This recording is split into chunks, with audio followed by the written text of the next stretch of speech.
Vamos a ver la teoría básica de cimentaciones y lo vamos a hacer a través del prontuario de estructuras de edificación, con la teoría básica que viene en él. Comenzaremos con las presiones en terreno de cimentación. Contamos actualmente con dos enfoques, los dos vigentes. El que ha propuesto el documento básico de seguridad estructural de cimentaciones y el que sigue vigente de la EHE. Mientras el de la EHE 08 es un enfoque elástico, el enfoque del código técnico es un enfoque plástico y ahora veremos las diferencias. Para todo lo que no quede claro, podemos acudir al documento básico de seguridad estructural de cimientos, que realmente es un verdadero libro de texto que explica todas sus determinaciones de una manera muy pormenorizada. Bien, sobre el gráfico que viene en el DBSEC, hemos realizado este que aclara algunas cuestiones más. Tenemos aquí dibujado la planta de un cimiento, una planta genérica de un cimiento en principio rectangular, aunque vamos a llamar siempre L a la longitud más grande de la planta y B a la menor dimensión de la planta, a la anchura. En este cimiento vemos aplicados sobre el centro de masas, sobre el centro, como vemos aquí, unas acciones genéricas. Se ha representado una carga vertical N, unos momentos en la dirección L, ML, y en la dirección B, MB, así como unas acciones horizontales, HL y HB. Con respecto a estas acciones tenemos que decir, primero, que en edificación HB y HL en condiciones normales serán despreciables. Cuando en una planta de cimientos unimos toda la planta con alguna viga de atado, alguna viga riostra, o bien arriostramos con la solera, lo que hacemos es involucrar el conjunto de la cimentación, que cuenta, por ejemplo, con el empuje pasivo del canto de los cimientos para dar una respuesta más que suficiente a las acciones horizontales H que un edificio tiene de ordinario. También con respecto a las otras acciones, la carga vertical N y los momentos, hay que decir que en edificación la carga principal, salvo excepciones, es la carga N, la carga vertical de los pilares. Salvo que se trate de algún diseño excepcional, como por ejemplo una zapata excéntrica, una zapata de medianera o de fachada, para la que seguiremos otro diseño distinto, que será con vigas centradoras, pues salvo para ese caso, lo normal es que los momentos sean despreciables con respecto a la carga N, lo que conduce en la mayoría de los casos, repito, de edificación, a calcular el cimiento sobre todo con la carga vertical, la carga N de los pilares. Dicho eso, pasamos a ver el enfoque del DBSEC. Partiendo de las acciones que hemos representado gráficamente, lo común es valorar el momento en forma de excentricidad. Es decir, nosotros determinaremos una excentricidad en la dirección B que es igual al momento B partido por la carga N y una excentricidad en la dirección L igual al momento L partido por la misma carga N. De esa manera podemos despreciar el momento y considerar una carga N con estas excentricidades reseñadas. Bien, pues el planteamiento del código técnico es el que vemos en esta planta que está aquí esquematizada. Tendremos una longitud L y una longitud L asterisco, que denomina así el documento básico, que es igual a la longitud L menos 2 veces esa excentricidad.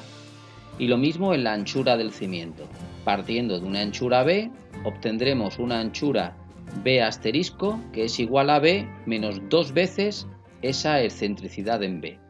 De esa manera tenemos, a partir de la planta del cimiento, que es lo que el código técnico denomina la sección real o planta real, pues tendremos una sección equivalente.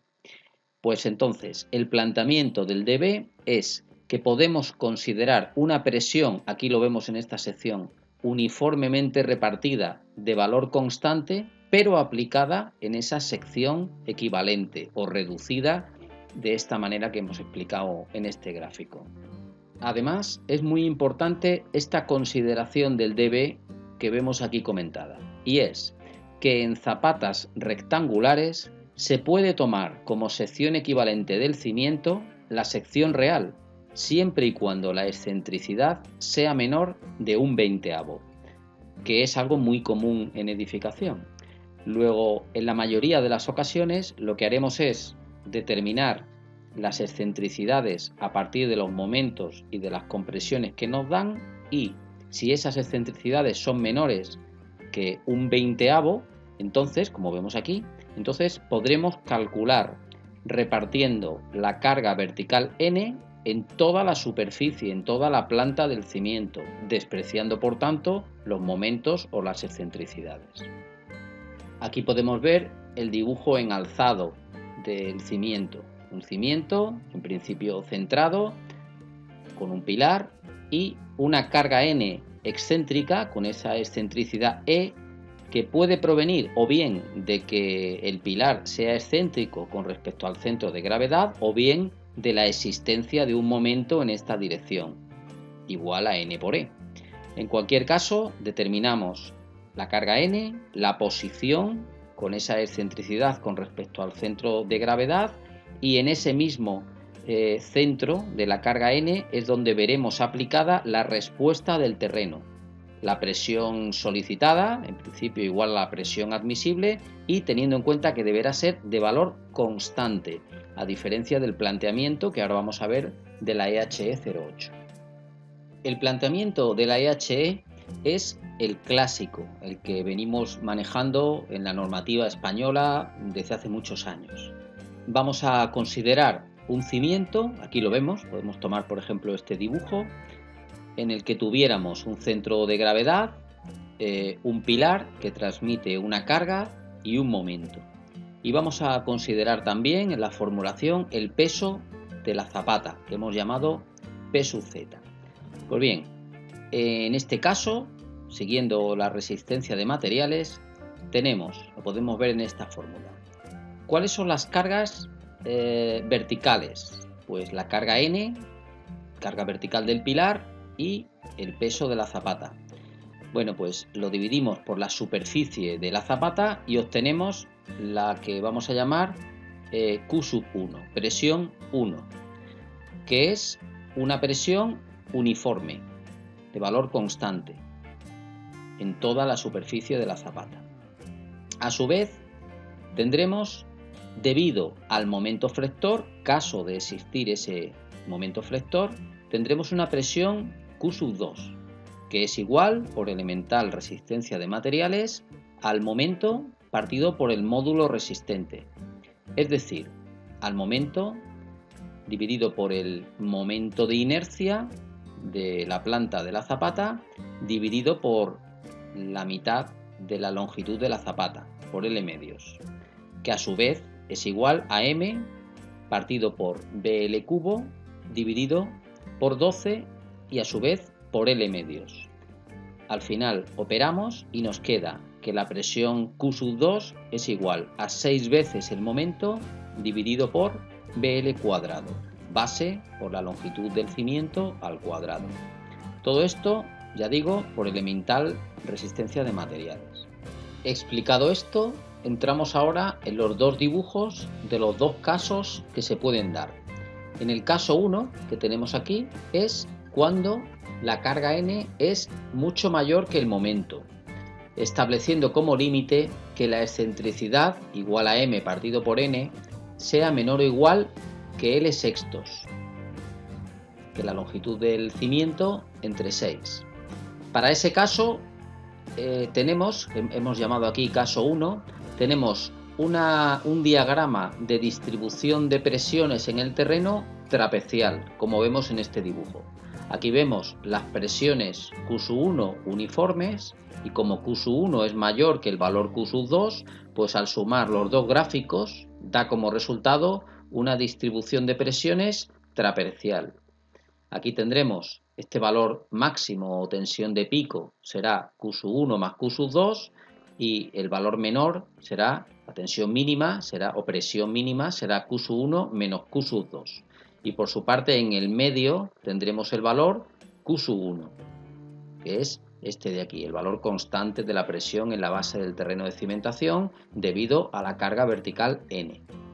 Por el contrario, cuando el momento es grande con respecto a la carga N, estableciendo como valor límite que la excentricidad igual a m partido por n sea mayor que L sextos, en ese caso tendremos lo que se llama una distribución triangular de presiones. Aquí lo vemos. Esto se produce porque Q sub 1, el valor de Q sub 1, es más pequeño que Q sub 2 y al sumar gráficamente las dos distribuciones de presiones debido a la carga vertical N y debido al momento, pues obtenemos este diagrama de aquí.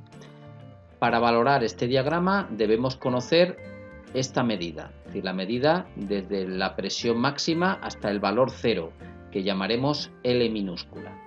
Las condiciones a cumplir para el dimensionado del cimiento en ambos casos son las mismas.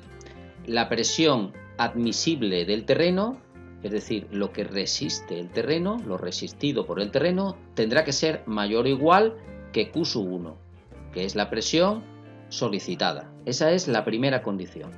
Y la segunda condición es que el valor máximo del diagrama, lo que se llama la presión de pico, Q max, que es igual a Q sub 1 más Q sub 2, pues tiene que ser, no puede superar 1,25 veces la presión admisible. Es decir, que en esta hipótesis se admite un 25% más sobre la presión admisible, pero solo para la zona puntual de la tensión de pico, que se puede producir aquí o se puede producir aquí. Estas son las dos condiciones que debe cumplir el cimiento. Y por otro lado, en el prontuario, pues tenemos valorado la presión máxima, Q sub 1 más Q sub 2, que aquí la tenemos, según lo que hemos visto antes, es igual a la carga más el peso de la zapata dividido por la superficie de la zapata, más 6 veces el momento dividido por la base por la longitud de la zapata al cuadrado. Esta es la presión máxima. Y por su parte, la presión mínima, pues es, tenemos aquí los dos sumandos, pero en este caso en lugar de sumarse, se restan para conseguir este valor de aquí, Q sub 1 menos Q sub 2, frente a Q sub 1 más Q sub 2. Por su parte, para el caso 2, la presión mínima es 0, que la tenemos aquí, y tenemos que saber dónde se produce. El valor L minúscula, pues se produce en esa cota que tenemos aquí. Y por su parte, la presión máxima, tenemos aquí la formulación, que es la presión que se produce en este punto. En casos reales de edificación, pues normalmente estaríamos en el caso 1. Pilares donde hay una carga N elevada y el momento es despreciable porque, aunque calculáramos con el momento, entonces entraría en juego este 25% más de presión admisible, que normalmente no llegamos a él. Por lo tanto, conducen a un momento despreciable. Normalmente estaremos, ya digo, en este caso 1. ¿Cuándo estaremos en el caso 2? Pues hay pocos ejemplos. Quizá en un pilar de medianería cuya zapata fuera una zapata de medianería sin viga centradora, que no se pusiera viga centradora, entonces estaríamos en un caso 2 de zapata, o también en una nave industrial, por ejemplo, en el que tampoco se pueden poner normalmente vigas centradoras porque su longitud es inviable, y tuviéramos, por ejemplo, un pórtico de una nave industrial que transmitiera unos momentos importantes porque lo hubiéramos calculado como un pórtico biempotrado. Ese empotramiento se traduciría aquí en un momento muy fuerte que daría como resultado una zapata calculada con este caso 2 y por tanto seguramente lo que nos ahorráramos en el pórtico de la nave industrial no lo íbamos a gastar con creces en una cimentación funcionando de esta manera tan anómala. De cualquier forma, la manera de operar con esto actualmente es mediante una hoja de cálculo. Lo mejor es pasar todas estas fórmulas a una hoja de cálculo que el proyectista controle perfectamente, cuyos conceptos entienda y hacer toda la técnica operatoria mediante una hoja de cálculo como venimos manejando en el curso.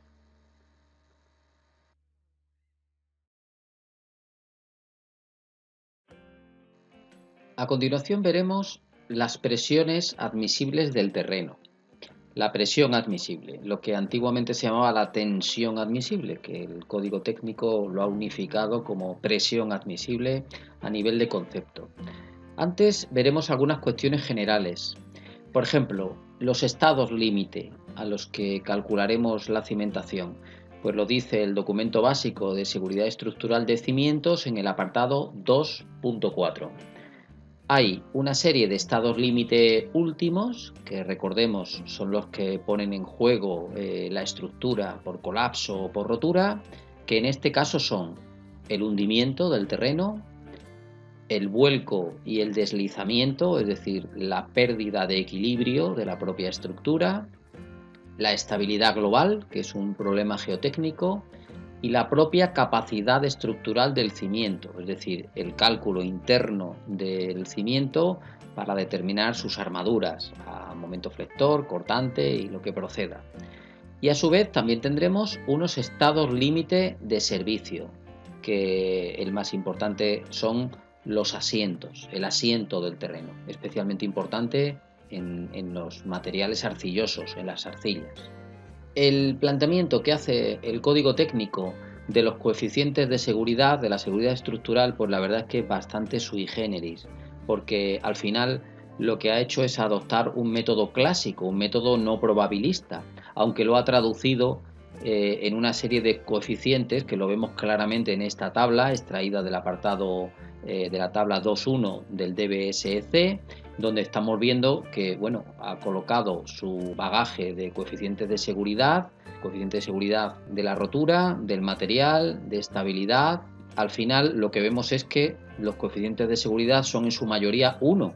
Solamente ha adoptado un coeficiente de seguridad que es el que corresponde al método clásico de toda la vida.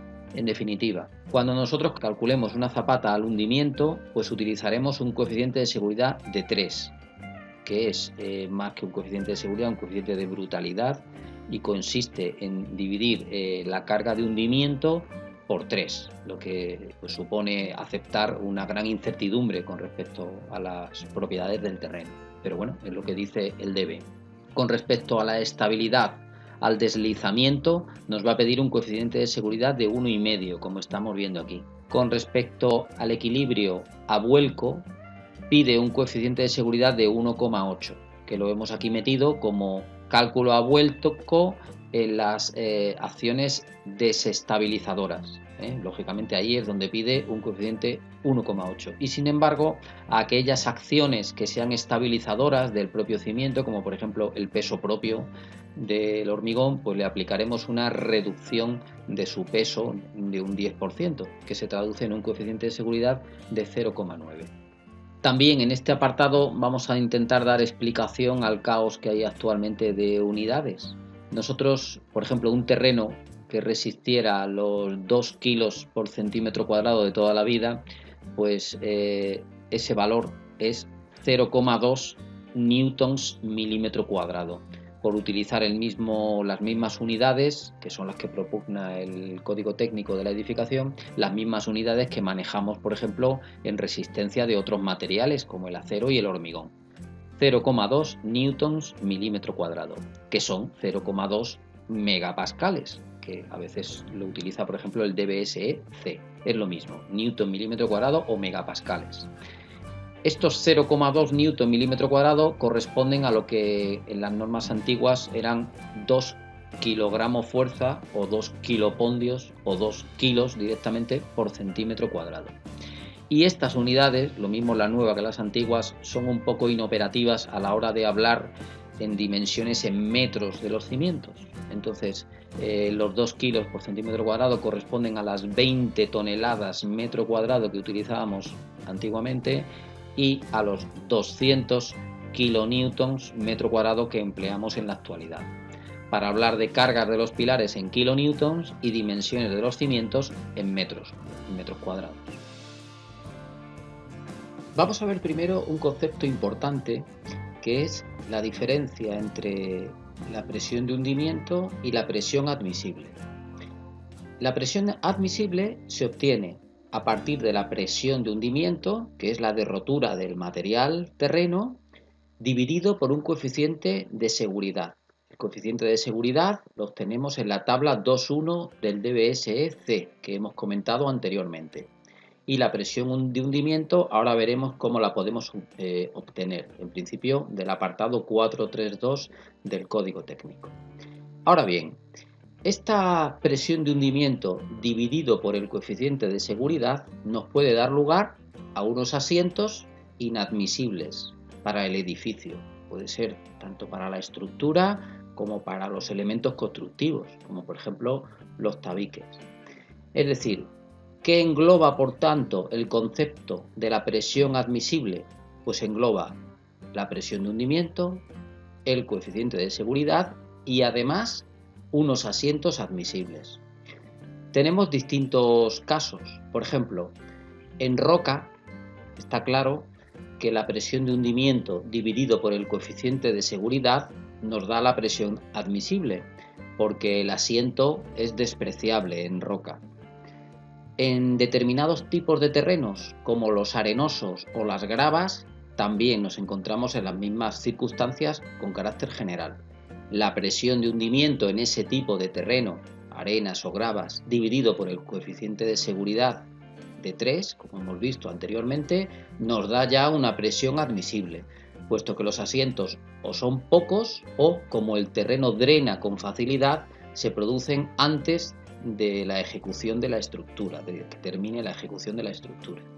Sin embargo, en otros tipos de terreno, fundamentalmente los terrenos arcillosos, donde el agua no se va a ir rápidamente porque no están bien drenados, es un terreno que de manera natural no se puede drenar, la presión de hundimiento dividido por el coeficiente de seguridad nos va a dar un valor de presión que produce unos asientos incompatibles con los elementos constructivos. Por tanto, tendremos que reducirlo aún más teniendo en cuenta el cálculo de los asientos. En condiciones normales, por tanto, la presión admisible, que es lo importante, incluye esos tres conceptos: la presión de hundimiento o de rotura del terreno, el coeficiente de seguridad y los asientos admisibles. En el formulario 10 tenemos un esquema resumido de cómo obtener las presiones de hundimiento y presiones admisibles en algunos tipos de terreno. Empezaremos con la determinación de la presión de hundimiento de manera analítica. Y esto es un resumen del apartado 432 del DBSE-C. La determinación analítica de la presión se hace por la conocida fórmula de mecánica del suelo de Pitt-Hansen. La presión de hundimiento es la suma de tres términos: el término de cohesión, el término de capacidad de carga y el término del peso específico. Como vemos en la fórmula, en el primer término tenemos la cohesión característica. En el segundo término tenemos la presión del propio terreno alrededor del cimiento, al nivel de la base. Y en el tercer término, término del peso específico, tenemos el peso específico, característico y las dimensiones del cimiento. Y además, cada uno de esos valores aparece multiplicado por unos factores de capacidad de carga.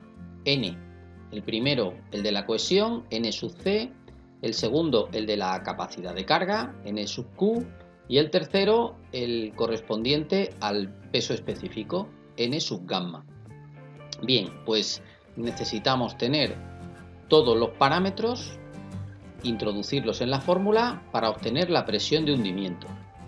En condiciones normales, un buen estudio geotécnico debería darnos los valores de la cohesión, de la densidad, del índice de huecos, etcétera, que nos permitieran entrar en la fórmula de Pitt-Hansen para obtener la presión de hundimiento. Y como estamos viendo, esa presión de hundimiento depende también de una serie de factores. El más importante es la dimensión del cimiento, que aquí lo tenemos valorado como B asterisco, el ancho equivalente del cimiento que hemos visto anteriormente. Esta es una fórmula resumida. En el dB aparece la fórmula completa multiplicada por una serie de factores que tienen en cuenta el D, la profundidad para la resistencia al corte, el factor S de la forma del cimiento, el factor I, la inclinación de la resultante, y el factor T, la proximidad del cimiento a un talud, lo que convierten a esta fórmula en una fórmula bastante compleja que hay que tener mucha experiencia en aplicarla. En el cálculo se establecen además varias condiciones. En condiciones de tensiones efectivas, el ángulo de rozamiento que utilizaremos como ángulo de rozamiento característico es el ángulo de rozamiento interno efectivo, y lo mismo con el valor de la cohesión. Y por su parte, los coeficientes de capacidad de carga son los indicados en esa fórmula, que parten fundamentalmente del ángulo de rozamiento interno. En esta otra situación, que es la que se denomina condiciones de carga sin drenaje, según el apartado 4231 del DBSEC, tendremos la presión de hundimiento en condiciones de carga sin drenaje. En ese caso, aplicaremos como valor del ángulo de rozamiento interno 0, como valor de la cohesión característica una resistencia a corte sin drenaje, y por su parte los factores de capacidad de carga para esta situación serán n sub q igual a 1, n sub c igual a 5,14 y n sub gamma igual a 0. Esta fórmula analítica tiene su correspondiente resumen en una tabla. Es la tabla 4.3. Vamos a la tabla, que la tenemos también en el prontuario, y tenemos tabla 4.3, presiones de hundimiento para zapatas. Primero entramos con el ángulo de rozamiento interno y con el valor de la cohesión, valores ambos que nos deben dar de un estudio geotécnico o tener un estudio previo importante. Entramos en el grupo de columnas que nos correspondan en función de las proporciones entre el ancho efectivo y la longitud efectiva del cimiento, y considerando la profundidad, que la tenemos definida en el anejo F, la profundidad de la cimentación, pues entramos con estos valores y obtenemos el resultado correspondiente. Por ejemplo, para un ángulo de rozamiento interno de 20 grados, una cohesión de 10, un cimiento en el que la base fuera igual al largo, es decir, que fuera cuadrado, y para una profundidad de 2 metros, pues obtendríamos el valor 570 en kilonewtons por metro cuadrado. La manera de trabajar, como venimos diciendo en esta asignatura, y especialmente con una formulación tan compleja como la de terrenos, es mediante una hoja de cálculo, mediante un Excel. Contamos con esta, que nos permite calcular la presión admisible, y vemos aquí por las solapas que tenemos una por el método general, por la determinación analítica, otra para terrenos granulares por el método simplificado, y también nos permite calcular la sección equivalente que hemos visto antes. La parte de la sección equivalente, empezamos por ella, es muy sencilla. Rellenamos, como siempre, los valores que están en amarillo y rojo y obtendremos como resultado los que están en verde.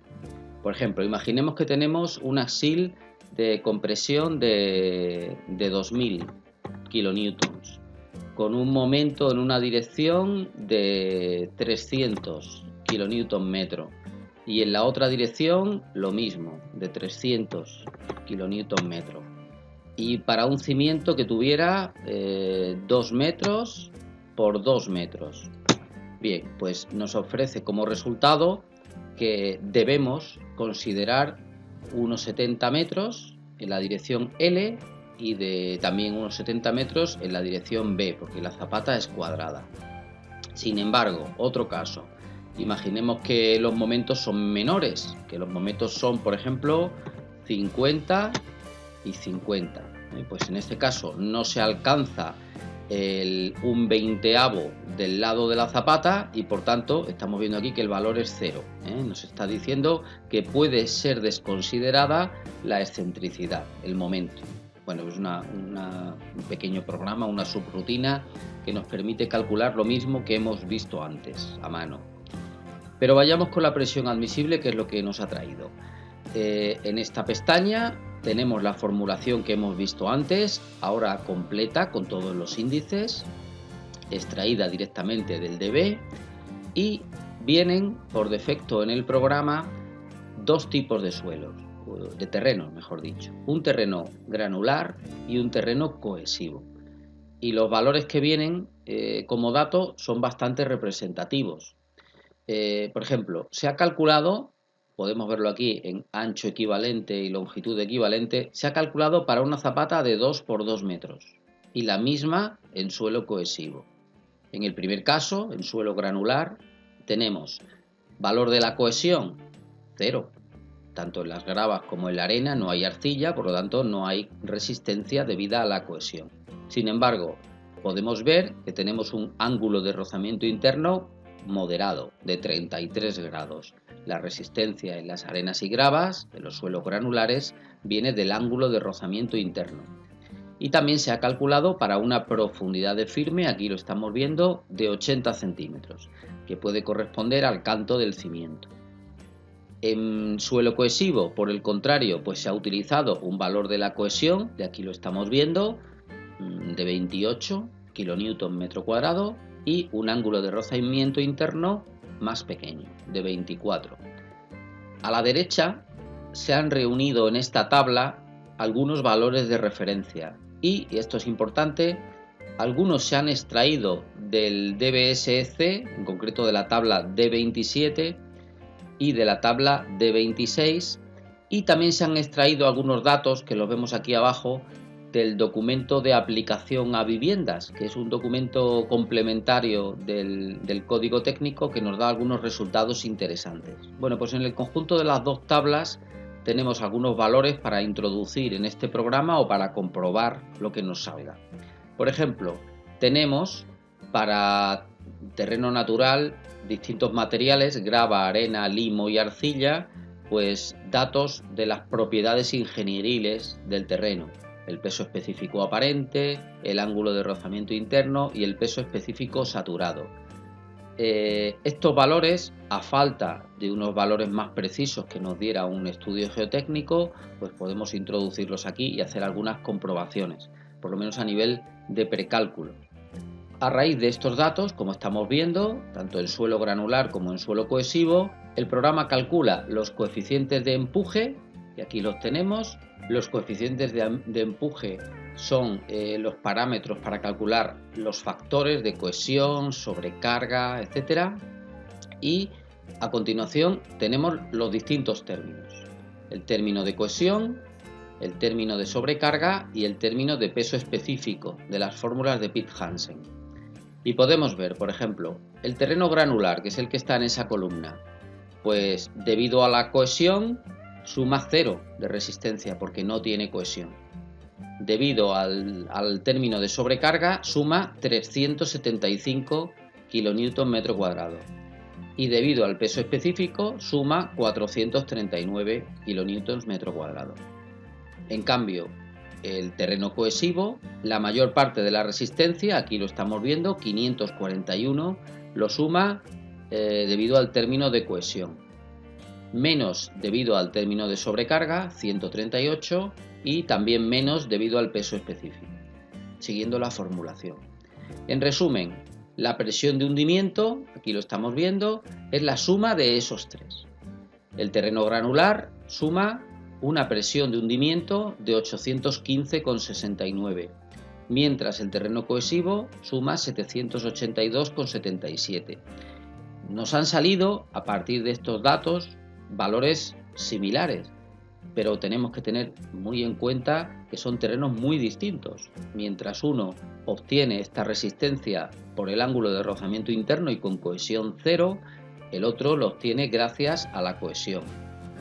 Además, en el caso de los terrenos arcillosos, de los terrenos cohesivos, pues son de prever asientos mayores, mientras que en los terrenos de arenas y gravas los asientos son o despreciables o muy pequeños, o los que se producen durante, porque son asientos instantáneos, se producen durante la ejecución de la estructura.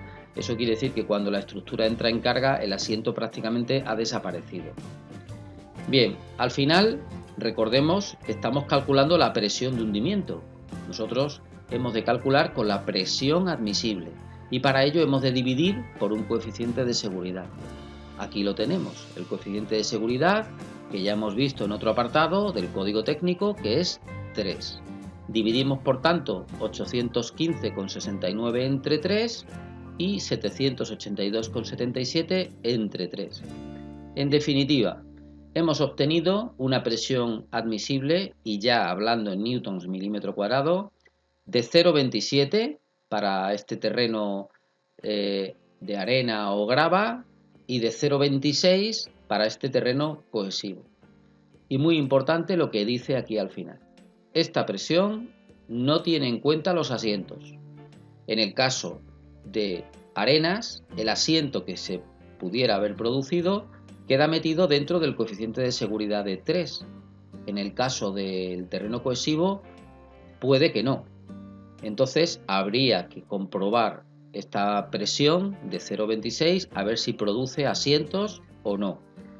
El tema del cálculo de asientos es muy relativo, porque aunque el código técnico nos da una formulación, en realidad no tiene mucha fiabilidad.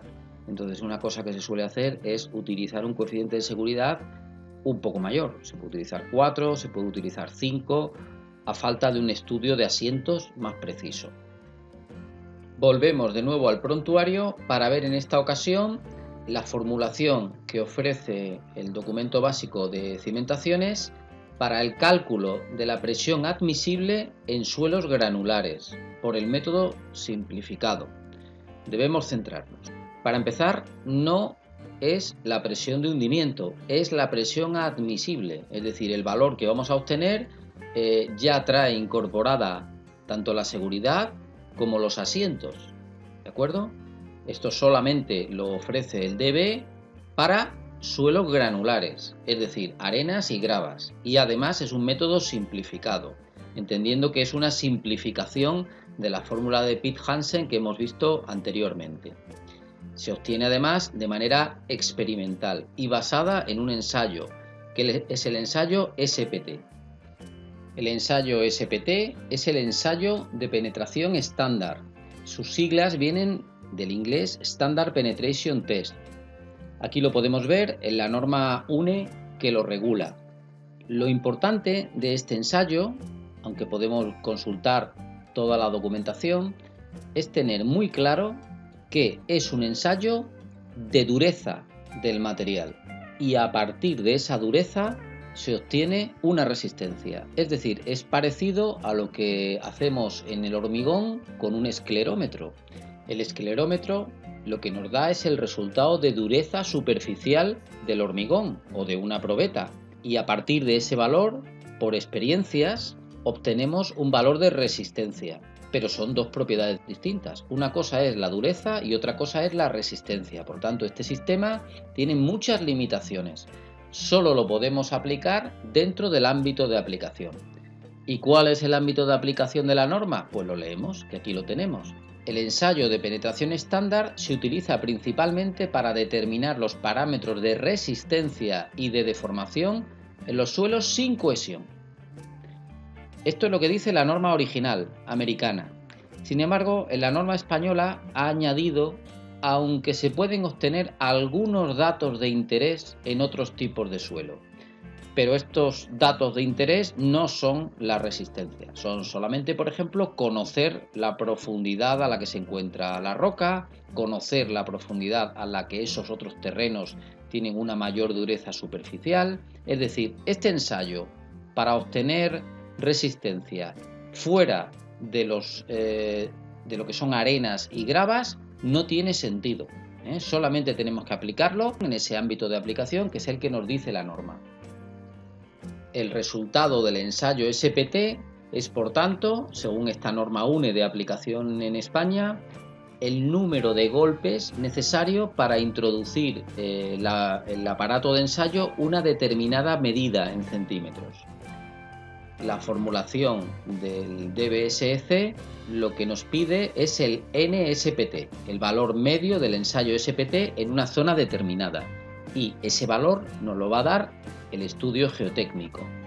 Entrando ya en la fórmula, aunque luego lo veremos con mayor detalle con un Excel, tenemos que la presión admisible, hay dos fórmulas, una para el caso en el que el ancho efectivo del cimiento sea menor de 1,20 y otro para el caso de que sea mayor que 1,20 metros. Esto es para ver la cantidad de terreno involucrado en la respuesta en la base del cimiento, siendo S sub T el asiento total admisible por el edificio, el NSPT, que ya hemos dicho, el valor medio del ensayo en una zona determinada, y D la profundidad.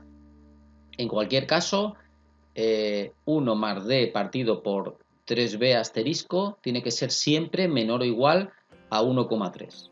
Bueno, pues tenemos los dos casos. Por ejemplo, en el caso de para ancho menor de 1,20 metros es 12 veces el resultado del ensayo multiplicado por 1 más D partido por 3B y multiplicado por el asiento dividido entre 25.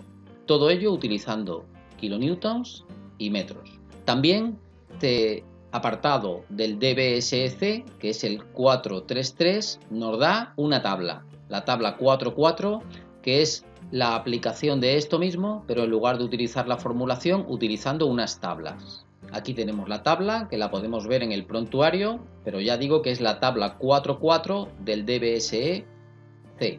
Entramos con la anchura del cimiento, B, de 0,8 a 5 metros, y con la profundidad.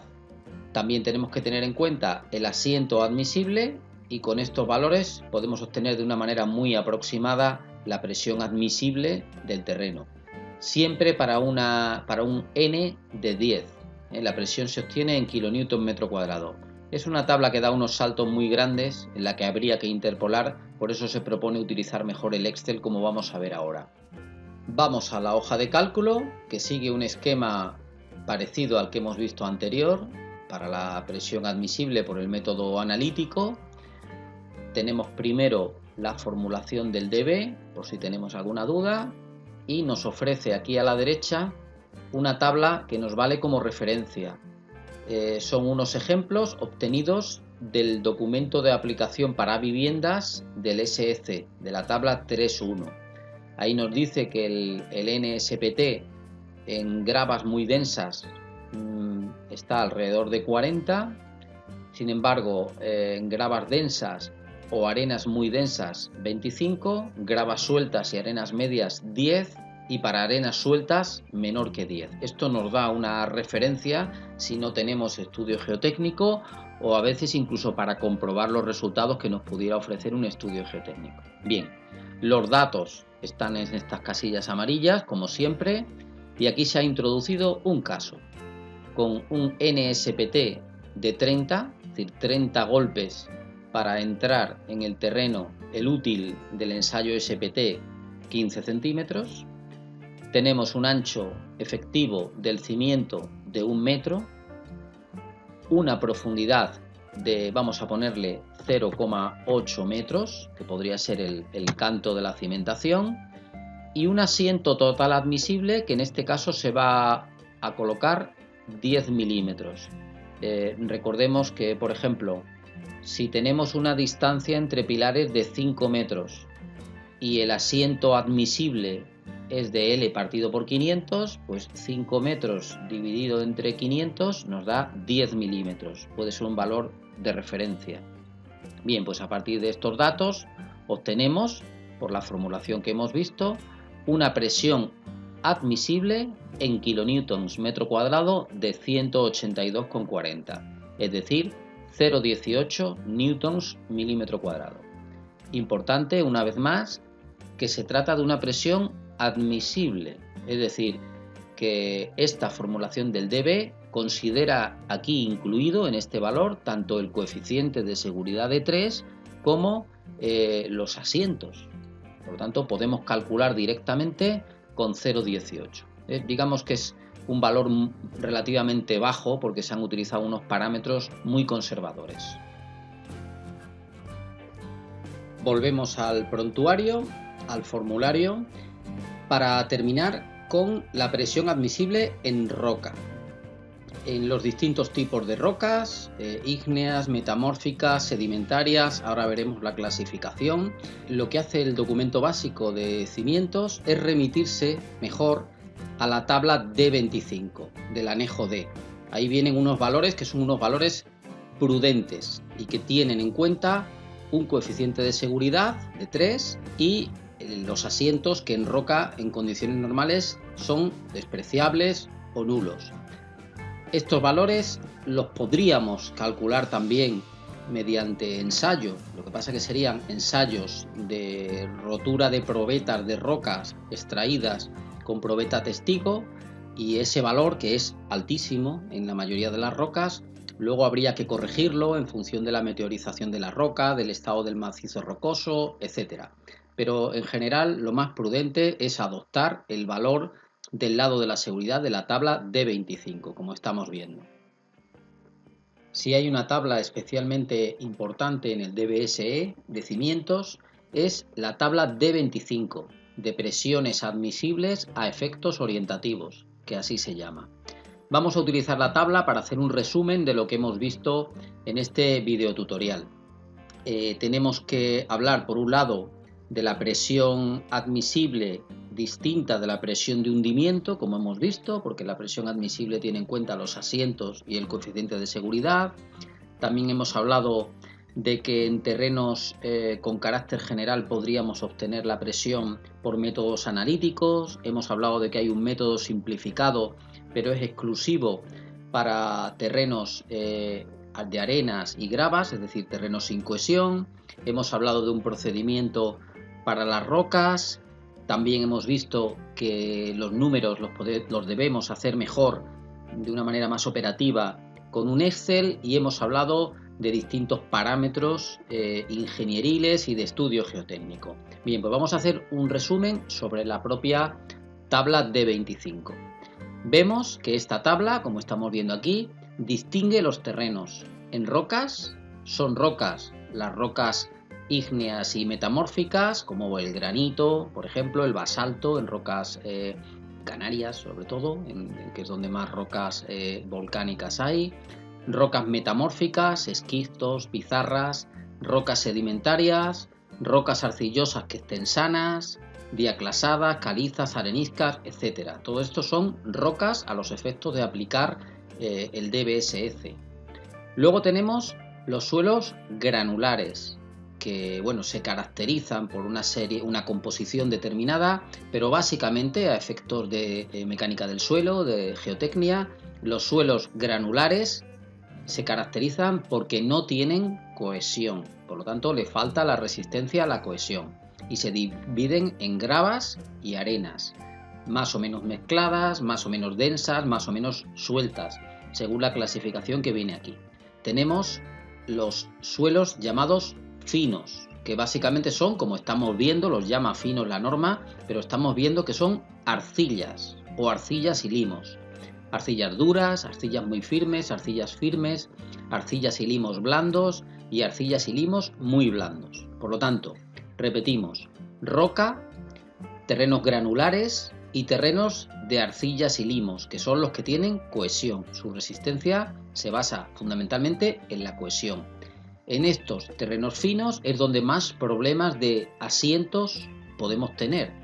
Eso se debe a que cuando el terreno entra en carga, nosotros vamos a tener el material, la parte sólida, y vamos a tener unos huecos que están llenos de agua, con una relación especial con el agua. Un agua que cuando el terreno entra en presión no puede salir, no va a salir inmediatamente, pero sí va a salir a lo largo del tiempo, dando lugar a un asiento diferido a lo largo del tiempo, el tiempo que tarda ese agua que ocupa los poros de las arcillas en salir. Eso es lo que hace que el comportamiento de asiento de los suelos finos, de las arcillas, sea muy distinto al de las gravas y las arenas, que al ser sometidas a presión drenan de manera natural muy rápidamente, con lo cual el asiento se produce de manera instantánea. Y el otro material, que son las rocas, pues ahí el asiento será o nulo o despreciable.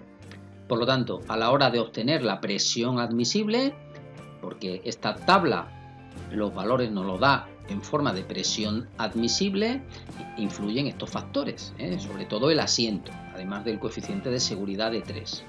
Luego, además de las rocas, terrenos granulares y suelos finos, vamos a tener lo que llama el DBSE rellenos, que yo prefiero llamarle terrenos antrópicos, es decir, terrenos artificiales. Normalmente son rellenos, son escombreras, son echadizos, es decir, un material que a diferencia de todos los anteriores no es natural. Y lo primero que tenemos que hacer en obra es identificarlo.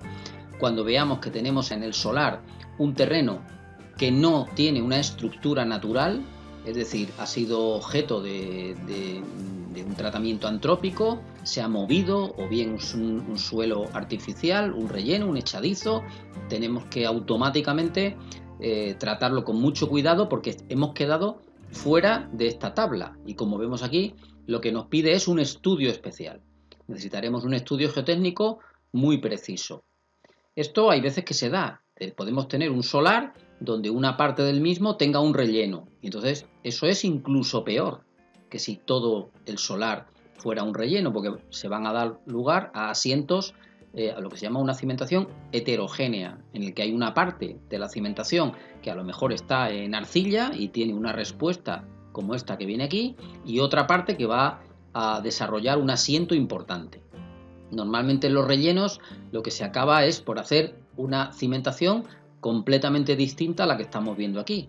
No es una cimentación directa por zapatas, tampoco es una cimentación directa por losa en la que nosotros pongamos una losa para que las zapatas no se solapen o por sencillez constructiva, sino que pondremos una losa específicamente para ganar más presión admisible, es decir, hacer a ese terreno de relleno trabajar y que nos dé una mayor presión admisible, jugando por ejemplo con un tipo de cimentaciones que se llaman cimentaciones compensadas, donde nosotros sacamos uno o dos sótanos y metemos en su lugar un edificio que pese lo mismo que las tierras que estamos excavando. Eso es lo que se llaman las cimentaciones compensadas. O bien pondremos un pilotaje, que consiste en alcanzar capas más profundas de ese terreno buscando pues una presión admisible mayor, ¿de acuerdo? O sea que primero identificar que nuestro terreno pudiera ser un terreno de relleno para dar la voz de alarma y no utilizar ninguno de los parámetros de presión admisible que esta tabla nos da para rocas, suelos granulares o suelos finos. El documento básico de seguridad estructural de cimientos ha metido aquí los suelos orgánicos. Los suelos orgánicos realmente son una anécdota. Los agrónomos dicen, por ejemplo, que 5 centímetros es lo que separa al hombre del hambre. Es decir, estamos hablando de un suelo orgánico, un horizonte vegetal muy pequeño, de 5 centímetros.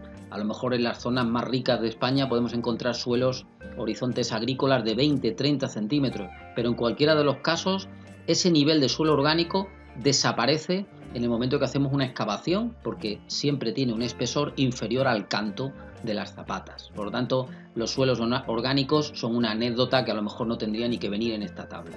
En cuanto a los valores, pues fijémonos, por ejemplo, los suelos granulares, el caso que nosotros hemos calculado analíticamente nos ha dado entre 0,2 y 0,3 newton por milímetro cuadrado. Bueno, pues estamos viendo que en efecto se mueven alrededor de esos valores, entre 0,1 y 0,6, dependiendo de esta clasificación que tenemos aquí.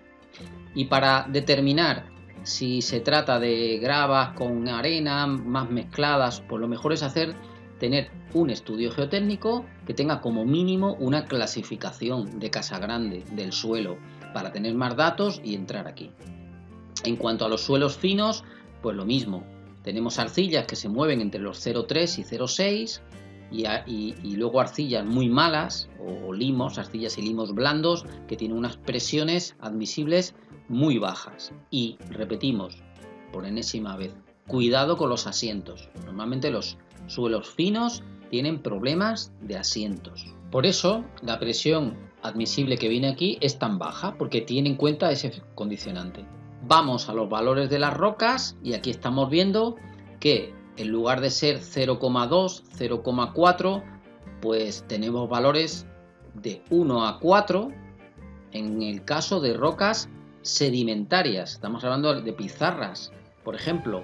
En el momento en que estén sanas y no tengan alteración o fracturación, pues se pueden conseguir presiones admisibles que son del orden de 10 veces más grandes de las que nos daría una grava o una arena. O sea que eso hay que tenerlo, una arcilla, hay que tenerlo en cuenta.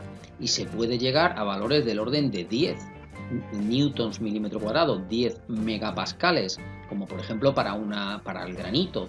Una zapata excavada en granito pues te puede dar una presión admisible enorme. Mucho cuidado, porque hay veces que el granito en los niveles superficiales lo que genera es una arena, y entonces estaríamos en el caso de pues una arena muy densa. Tendríamos, por ejemplo, valores del orden de mayores que 0,3, 0,4, 0,5, que es un valor muy distinto al que tiene la roca sana, que tendría del orden de 10. Esto requiere un estudio preciso para identificar el tipo de roca. Luego hay rocas que tienen valores bajos, como estamos viendo aquí, rocas que estén diaclasadas, que tengan problemas de planos de estratificación, pues da lugar a presiones admisibles más bajas. Esta tabla, por tanto, la ponemos entera, es una tabla que nos vale tanto para, si no tenemos estudio geotécnico, obtener un valor y hacer un predimensionado.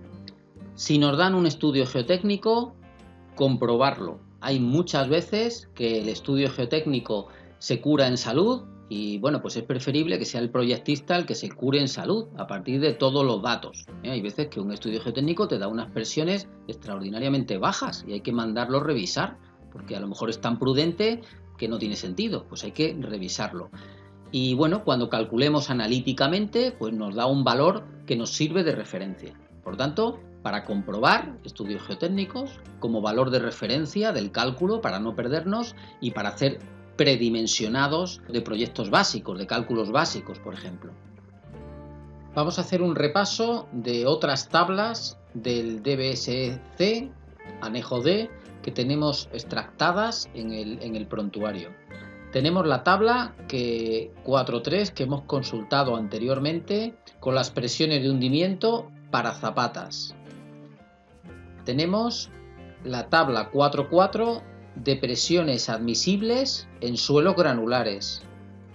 Tenemos la tabla de 1 de clasificación de suelos gruesos y suelos finos. El DBSC denomina suelos a lo que otras veces se denominan terrenos, es decir, son rocas disgregadas, también llamadas terrenos y a veces llamadas suelos. La denominación es distinta según la ingeniería que manejemos. De cualquier manera, el DBSC les llama suelos.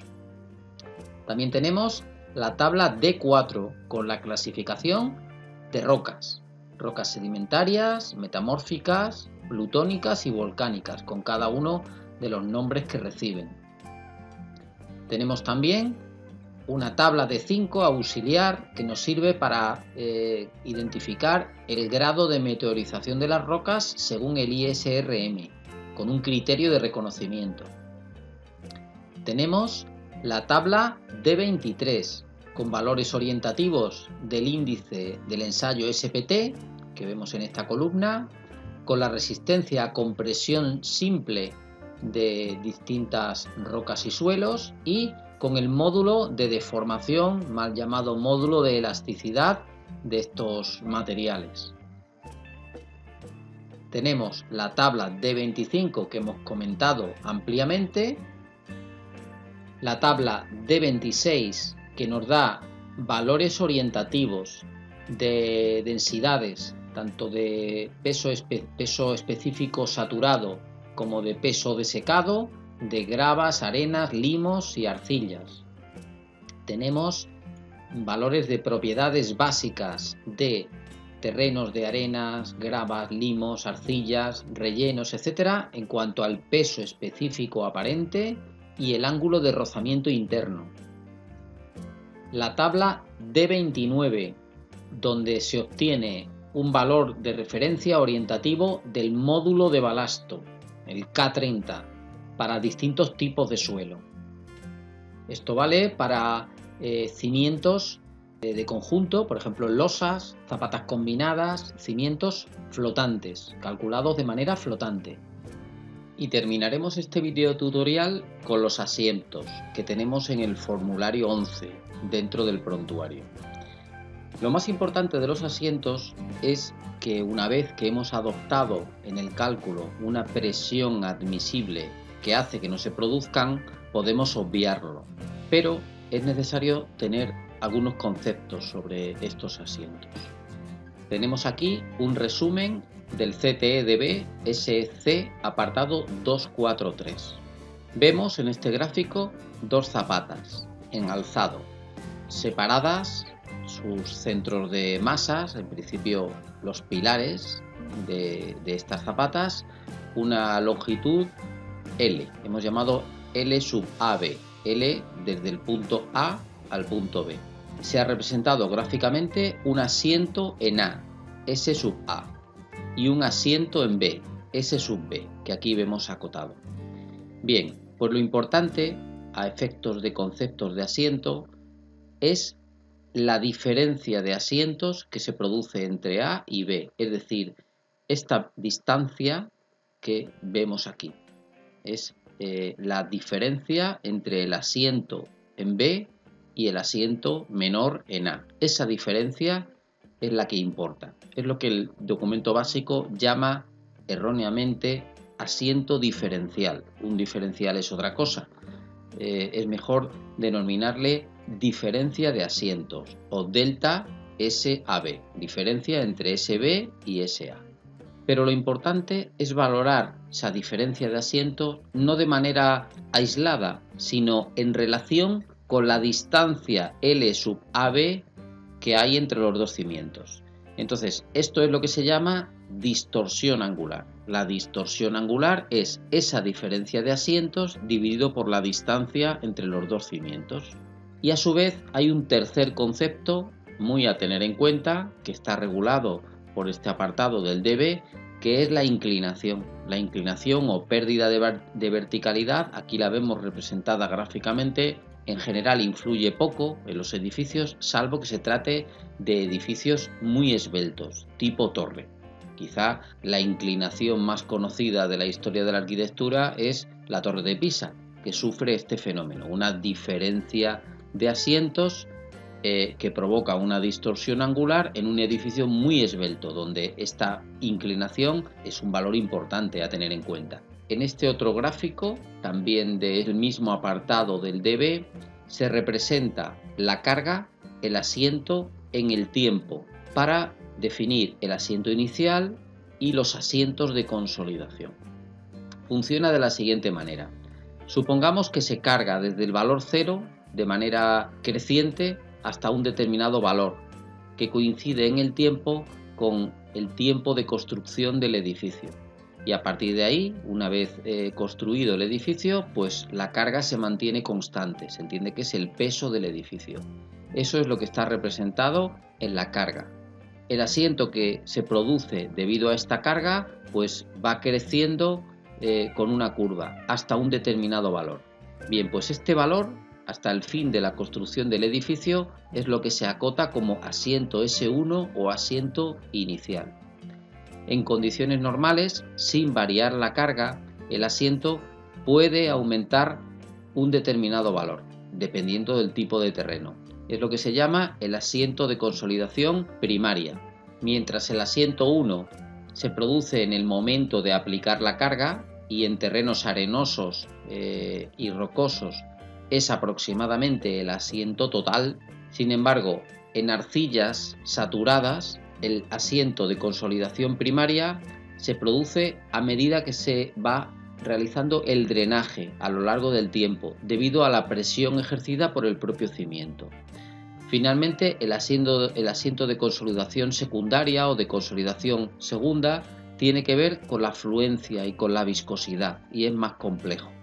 Para calcular los asientos, el dB tiene un anejo F apartado 122, 123 y 124, donde se valoran los asientos en suelos granulares y en suelos con contenido de finos, cuya formulación indicaremos a continuación. También nos da el dB los valores límite del estado límite de servicio de la deformación.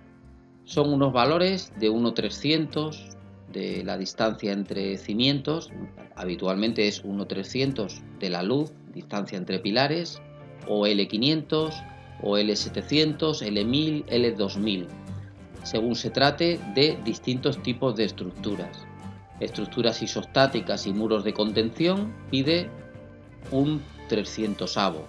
Estructuras reticuladas con tabiques, tiene en cuenta la rigidez de los tabiques, pide un 500avo, que es el mismo valor que empleamos en supraestructura cuando tenemos tabiques rígidos. En estructuras que tengan paneles prefabricados, supone el dB que son más vulnerables a estos asientos y pide un 700avo. Finalmente, en muros de carga sin armadura, distingue entre flexión negativa y flexión positiva, pidiendo un 1000avo y un 2000avo. En esta tabla tenemos valorados esos quebrados para unas distancias L entre pilares de 4,5, 5 y 5,5 metros.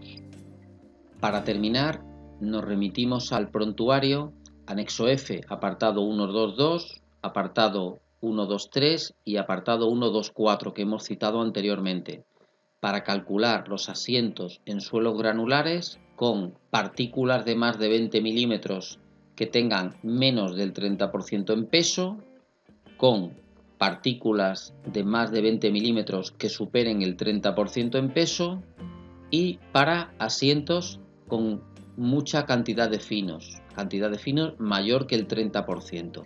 La formulación la tenemos aquí, pero en la práctica el cálculo de asientos es complejo y además no tiene una excesiva fiabilidad. Por eso lo mejor es o bien calcularlos de manera experimental o bien, como hemos recomendado en el prontuario, adoptar una presión admisible que haga que no se alcancen unos asientos incompatibles con la estructura y los elementos constructivos del edificio.